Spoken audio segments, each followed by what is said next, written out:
आज हम लोग देखेंगे क्वेश्चन नंबर 3। तो निम्नलिखित बंटन एक मोहल्ले के बच्चों के दैनिक जेब खर्च दर्शाता है। माध्य जेब खर्च 18 रुपया है।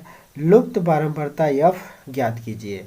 अब इसमें देखिए दोस्तों, हम लोग को यफ का मान ज्ञात करना है। हम लोग को जो माध्य दिया हुआ है, जो हम लोग माध्य ज्ञात कर रहे थे, वह इसमें दिया हुआ है 18 रुपया है। तो लुप्त बारंबारता हम लोगों को ज्ञात करना है। और दैनिक जेब भत्ता दिया हुआ है और बच्चों की संख्या जो है दिया हुआ है। तो यहाँ पे वर्ग अंतराल दिया हुआ है और बच्चों की संख्या दिया हुआ है। बच्चों की संख्या का मतलब दोस्तों, यह आपका यफ दिया हुआ है। हम लोगों को जो है क्या ज्ञात करना है, तो इस यफ का मान ज्ञात करना है। ओके, मतलब हम लोग को बारंबारता ये दी गई है जिसमें यफ जो है गायब है, इसको ज्ञात करना है, जबकि जो है माध्य समांतर माध्य दे चुका है। ओके, तो इसको जो है हम लोग कैसे ज्ञात करेंगे, आइए देखते हैं। अब यहाँ पे आप लोग देख सकते हैं, ये जो है आपका जो है सारणी दिया हुआ है और इस सारणी को हम लोग जो है कैसे कन्वर्ट कर लेंगे, इस सारणी में कन्वर्ट कर लेंगे। यहाँ से हम लोग स्टार्ट किए हल करना। तो यहाँ पे हम लोग दैनिक भत्ता को जो है ये दिया हुआ है, इसको हमने ऐसे लिख लिया। फिर बच्चों की संख्या दिया हुआ है, ऐसे हमने लिख लिया। ठीक है, अब ऐसे लिखने के बाद से दोस्तों, हम लोगों को जो है इसका जो है यफ ज्ञात करने के लिए, अब देखिए हम लोग को जो है समांतर माध्य ज्ञात करना है। तो समांतर माध्य जो है ज्ञात करने का जो सूत्र होता है उसी से करेंगे, क्योंकि हम लोग का समांतर माध्य दे रखा है 18 रुपया। ठीक है, तो 18 रुपया से जो है तुलना कर देंगे सूत्र जो होता है। ठीक है, तो यफ का मान निकल जाएगा। अब यहाँ पे देखिए यक्स आई हम लोग को निकालना है। तो यक्स आई निकालने का सूत्र फार्मूला क्या है, यहाँ पे जो है यक्स आई निकालने का हम लोग का फार्मूला क्या है। तो भाई हम लोग जानते हैं कि इसको इसको जोड़ के आधा कर देंगे तो यक्स आई का मान निकल जाता है। तो 11 13 जोड़ दीजिए और उसका आधा कर दीजिए तो यक्स आई का मान निकल जाएगा।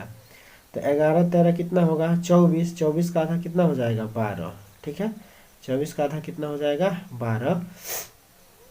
यहाँ पे सूत्र लिख दीजिएगा। यहाँ पे कहाँ पे, यक्स आई बराबर क्या हो जाएगा, तो यक्स आई बराबर 13 प्लस 11 बटे 2 डायरेक्ट लिख दे रहे हैं। मैंने ऊपरी सीमा अधन निम्न सीमा। ठीक है, तो ऊपरी सीमा 13 है और निम्न सीमा 11 है, तो बटे 2 कर लेंगे। तो ये हो जाएगा 24 और 24 का 2 यानी कि 12 हो जाएगा। तो ये हो गया आपका 12।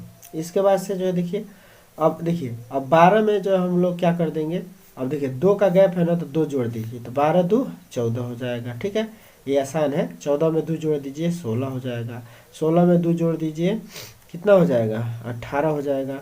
18 में 2 जोड़ दीजिए, 18 में 2, तो ये कितना हो जाएगा, 20 हो जाएगा।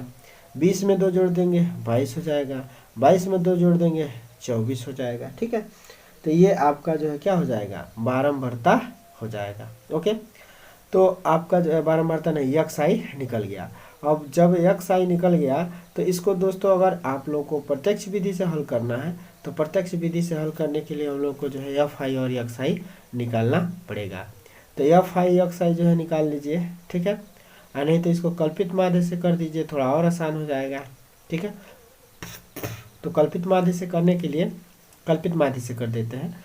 ये थोड़ा इसका गुणा करना जो है भारी होगा, ठीक है ना। तो कल्पित माध्य विधि से करते हैं हम लोग इसको, तो डी आई निकाल लेते हैं। तो डी आई बराबर क्या हो जाएगा, भाई हम लोग को किसी तरह इसको आसान बनाना है, तो आसान बनाने के लिए डी आई निकाल लेते हैं। तो डी आई के लिए यक्स आई में से जो हम लोग को क्या ए घटाना है। अब ए इसमें क्या हो जाएगा, देखिए इधर से 3 को इधर छाड़ दीजिए, 3 को इधर छाड़ दीजिए। ठीक है, 3 को इधर छाड़ देते हैं, मतलब 3 को इधर से, 3 को तो बीच बीच बीच बीच में जो कौन सा अंक है 18। तो ये हम लोग का जो है क्या हो गया, ए निकल गया। अब ए निकल गया तो डी आई निकालने के लिए एक्स आई में से जो है क्या ए घटाते जाना है, ए। तो एक्स आई में से ए घटाइए, यानी कि 12 में से कितना घटा दीजिए, ए का मतलब 18। तो कितना हो जाएगा आपका, 12 में से 18 घटाएंगे तो ये हो जाएगा 6, माइनस में 6 हो जाएगा ना। इसके बाद से जो है आपका जो है क्या हो जाएगा, ये है 14 और 14 में से जो है 18 घटा लीजिए। तो 14 में से 18 घटाएंगे तो हो जाएगा माइनस में 4। ठीक है, और फिर जो है 16 में से 18 घटा दीजिए, तो ये कितना हो जाएगा, 2। ठीक है, और फिर 18 में से 18 घटा दीजिए, 18 में से 18 घटा दीजिए तो ये होगा 0। और फिर अब जो है 20 में से 18 घटा दीजिए, 20 में से 18 तो ये हो जाएगा आपका 2। ठीक है, फिर 22 में से जो है 18 घटा दीजिए तो ये आपका कितना हो जाएगा, प्लस में आएगा, ये प्लस में 2 आएगा, और बराबर ये भी जो है प्लस में ही आएगा, तो 4 हो जाएगा। और फिर इसका जो है 24 में से 18 घटा दीजिए तो कितना हो जाएगा, 6। ठीक है, तो 2 4 6 हो गया। अब हम लोग जो है क्या करेंगे, देखिए अब ये जो है इसको भी जोड़ लेना है और इसको भी जोड़ लेना है। ठीक है, तो सब जोड़ लीजिए, सब जोड़ लीजिए। तो अगर इसको जोड़ते हैं तो 6 4 10 2 12 होगा, माइनस में कितना हो जाएगा, 12। ठीक, अब प्लस में देखिए कितना होगा, तो 4 2 6 6 12, प्लस में कितना हो जाएगा, अभी माइनस में जो है 4 2 6 6 12 और 4 और 6 4 10 2 12, माइनस में प्लस में हो जाएगा 12, तो ये तो हो जा रहा है 0 है।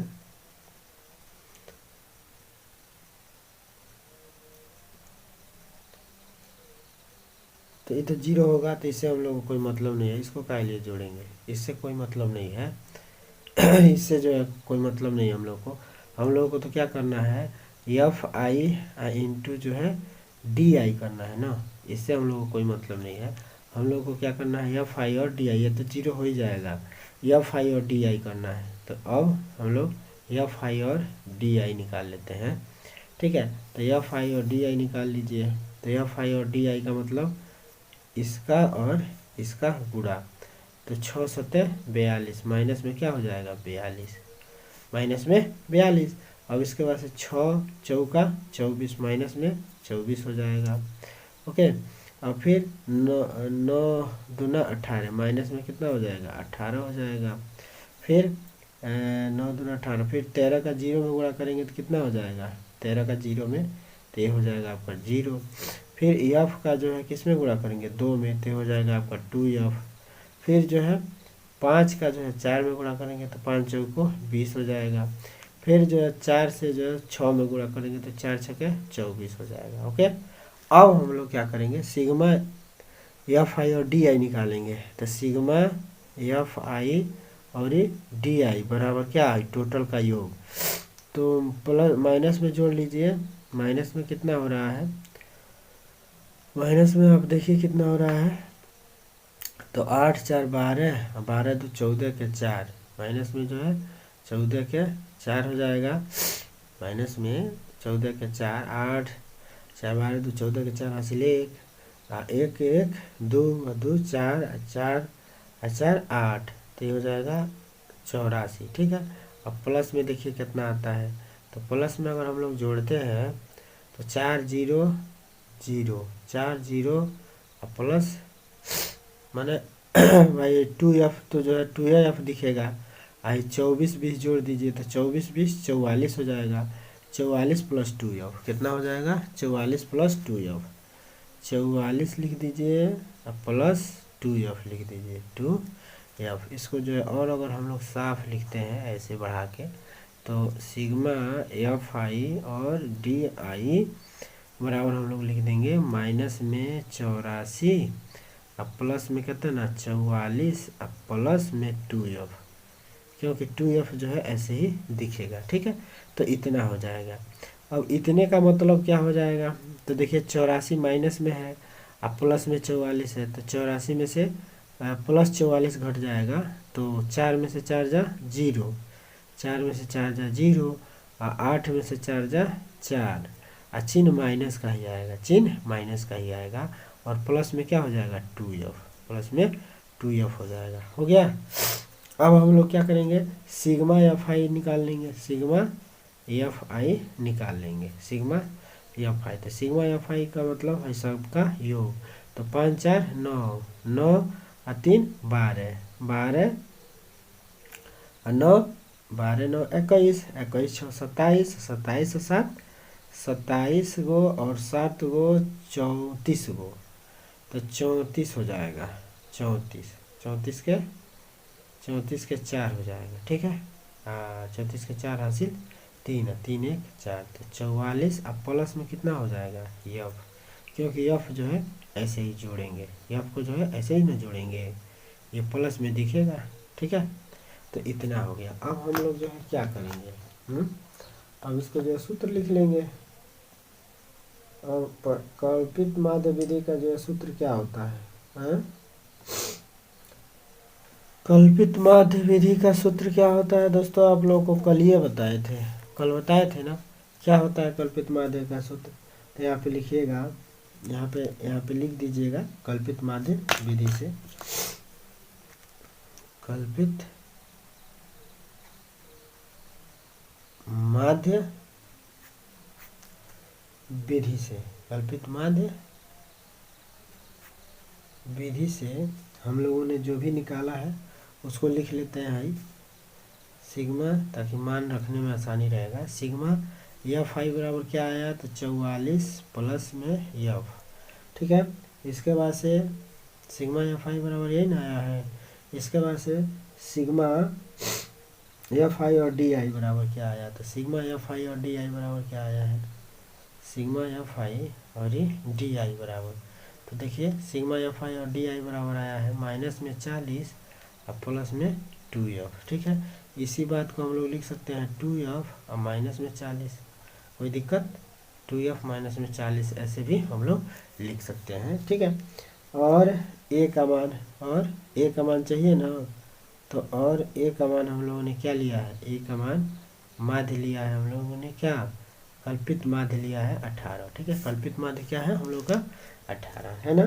तो अब हम लोग जो है दिया है, तो दिया क्या है हम लोग को? तो माध्य जेब खर्च दिया हुआ है, माध्य जेब खर्च दिया हुआ है, इसको भी लिख लेते हैं जेब खर्च, ये भी दिया हुआ है। यानी कि यक्स डैश का मान दिया है, तो यक्स डैश का मान दिया है कितना? 18 रुपया, 18 रुपया दिया है, तो इसको भी लिख लेते हैं। अब हम लोग जानते हैं क्या सूत्र में? तो हम लोग यही ना जानते हैं जी कि माध्य बराबर क्या होता है? तो माध्य यानी कि यक्स आई बराबर, माध्य यक्स आई बराबर क्या होता है? तो कल्पित माध्य का यही ना सूत्र होता है, A plus sigma F I D I अपान में जो है क्या होगा? सिग्मा एफ आई होगा ना, सिग्मा एफ आई होगा। अब हम लोग जो है इसमें मान भर देते हैं, तो इसमें मान भर दीजिए ए की। अब यहाँ पे यक्स समांतर माध्य भी दिया हुआ है, यक्स डैश का मान दिया हुआ है कितना? 18, तो यहाँ 18 भर दीजिए। और ए का मान जो है यहाँ पे कितना है? ये भी 18 ही है, ये भी जो है कितना है? 18 है। और प्लस में जो है सिग्मा एफ आई और डी आई का मान, तो सिग्मा एफ आई डी आई का मान देखिए कितना है? 2f माइनस में 40, तो इसको लिख दीजिए 2f और माइनस में 40, ओके। अब बट्टे में जो है सिग्मा एफ आई का मान क्या है?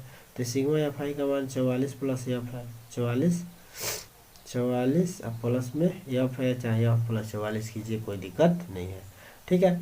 तो अब यहाँ पे देखिए इस 18 को अगर पक्षांतर करते हैं तो ये मैंने 18 रहेगा, और इसको इधर लाते हैं तो माइनस में 18 हो जाएगा।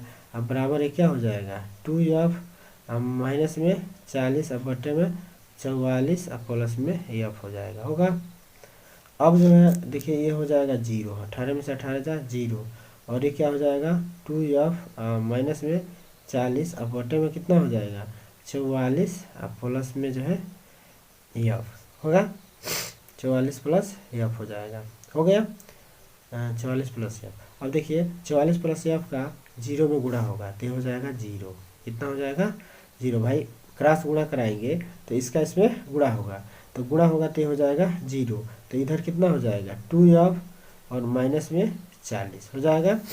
अब जो हम लोग क्या करते हैं, इस 40 को इधर पक्षांतर करते हैं, तो 40 माइनस में है, इधर आएगा तो प्लस में हो जाएगा 40, ये कितना हो जाएगा? प्लस में। और इधर कितना बच जाएगा? 2f, ये किधर कितना बच जाएगा? 2f। अब 2f तो 2 को इधर पक्षांतर करते हैं तो 40 बटे क्या हो जाएगा? 2, इधर कितना हो जाएगा? F, okay. अब 2 से इसको काट दीजिए, 2 बीसम 40, तो कितना हो जाएगा? एफ बराबर 20, एफ बराबर कितना हो जाएगा? 20, एफ की वैल्यू कितनी आ गई? 20। तो यही हम लोग को फाइंड करना था, ज्ञात करना था। तो यहाँ पे लिख दीजिएगा। अतः लुप्त, ये आपकी वैल्यू 20 आ गई ना। अब यहाँ पे आंसर में लिख दीजिएगा, आंसर में अतः लुप्त बारंबारता 20 है। अतः लुप्त बारंबारता क्या है? अतः लुप्त बारंबारता 20 है। लुप्त बारंबारता कितनी है? 20 है।